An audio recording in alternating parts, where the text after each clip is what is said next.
ಒತ್ತಡದ ಹಿಂದೆ ಇರೋ ಸತ್ಯ, ಶ್ರೀಮಂತರಿಗೂ ನೆಮ್ಮದಿ ಇಲ್ಲ, ಅಧಿಕಾರಿಗಳ ಕಿರುಕುಳ. ಸಿಜೆ ರಾಯ್ ಮತ್ತು ಸಿದ್ಧಾರ್ಥ್ ಹೆಗಡೆ.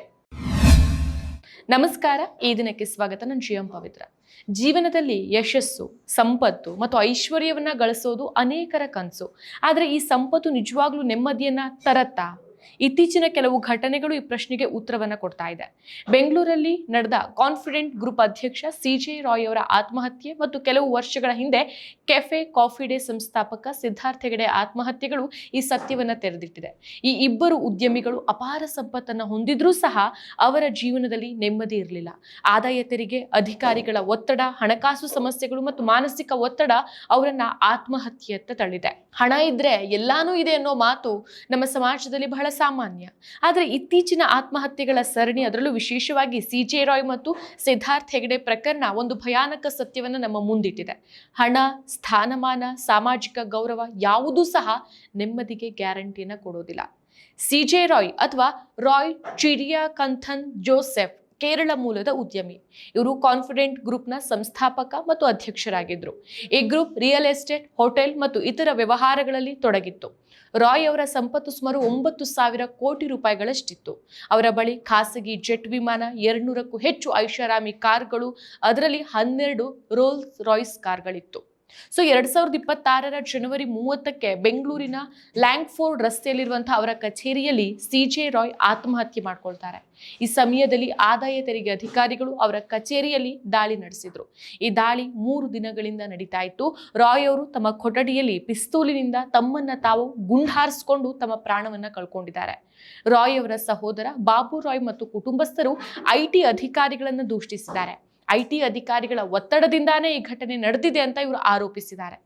ಕೇರಳದಿಂದ ಬಂದಂತಹ ಐಟಿ ತಂಡದ ನಾಯಕ ಕೃಷ್ಣ ಪ್ರಸಾದ್ ಮತ್ತು ಅವರ ಸಹೋದ್ಯೋಗಿಗಳು ರಾಯ್ ಅವರನ್ನ ಮಾನಸಿಕವಾಗಿ ಹಿಂಸಿಸಿದ್ರು ಅಂತ ಹೇಳಲಾಗುತ್ತೆ.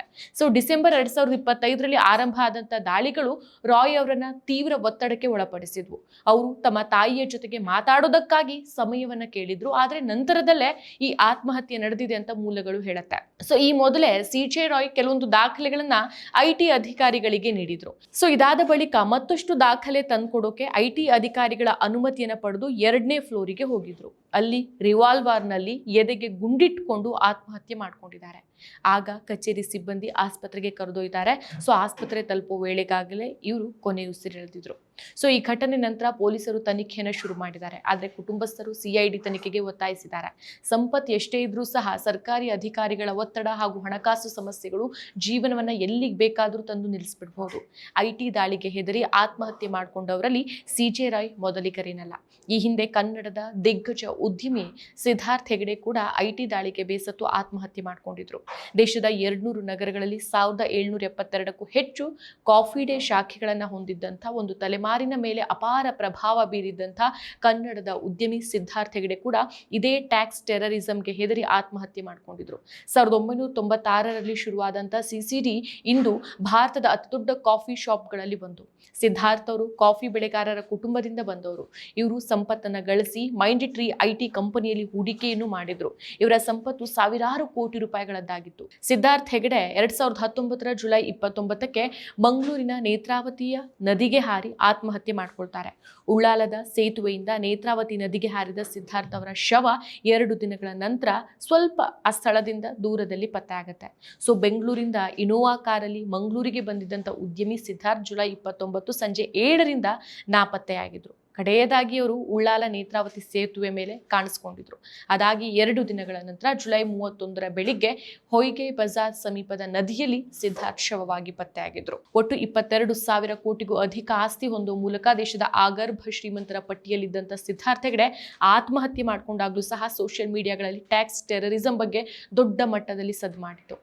ತೆರಿಗೆ ಅಧಿಕಾರಿಗಳ ಒತ್ತಡವನ್ನು ತಡೆದುಕೊಳ್ಳೋಕೆ ಆಗ್ತಾ ಇಲ್ಲ ಅಂತ ಸೂಸೈಡ್ ನೋಟಲ್ಲಿ ಸಿದ್ಧಾರ್ಥ್ ಹೆಗಡೆ ಅವರು ಬರೆದಿದ್ರು.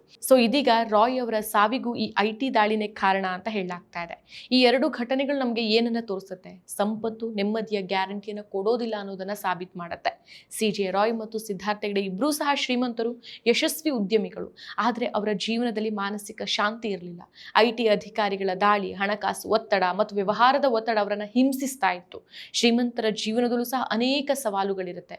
ಹೂಡಿಕೆಗಳು, ಸಾಲಗಳು, ಮಾರುಕಟ್ಟೆಯ ಏರಿಳಿತ, ಕಾನೂನು ಸಮಸ್ಯೆ ಅವರನ್ನು ನಿರಂತರ ಒತ್ತಡದಲ್ಲಿ ಇರಿಸುತ್ತೆ. ಅನೇಕರು ಈ ಒತ್ತಡವನ್ನ ತಡೆದುಕೊಳ್ಳಿಕ್ಕಾಗ್ದೇನೆ ಈ ಆತ್ಮಹತ್ಯೆಗೆ ಮುಂದಾಗ್ತಾರೆ.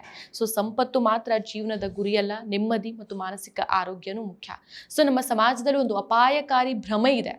ಸೊ ಅವ್ರು ಶ್ರೀಮಂತರು ಬಿಡು, ಅವ್ರಿಗೆ ಯಾವ ಕಷ್ಟ, ಈ ಭ್ರಮೆನೆ ಅನೇಕ ಶ್ರೀಮಂತರನ್ನ ಮೌನವಾಗಿ ಕೊಲ್ತಾ ಇರೋದು.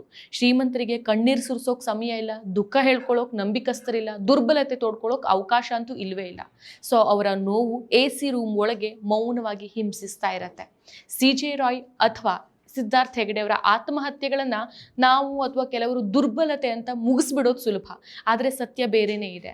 ಆತ್ಮಹತ್ಯೆ ಒಂದು ಕ್ಷಣದ ನಿರ್ಧಾರ ಅಲ್ಲ, ಅದು ದೀರ್ಘಕಾಲದ ಯೋಚನೆ ನಂತರ ಬರುವಂತ, ಅವರಿಗೆ ಸಮಾಧಾನಕರವಾಗಿ ಕಾಣಿಸುವಂತ ಒಂದು ನಿರ್ಧಾರ. ಒತ್ತಡ, ಅವಮಾನ, ಭಯ, ಒಂಟಿತನ ಇವೆಲ್ಲನೂ ಸೇರಿ ಒಬ್ಬ ವ್ಯಕ್ತಿಗೆ ಇನ್ನೂ ಬದುಕೋದಕ್ಕೆ ಅರ್ಥನೇ ಇಲ್ಲ ಅಂತ ಅನ್ಸೋ ಹಂತಕ್ಕೆ ತಳ್ಳಿಬಿಡತ್ತೆ.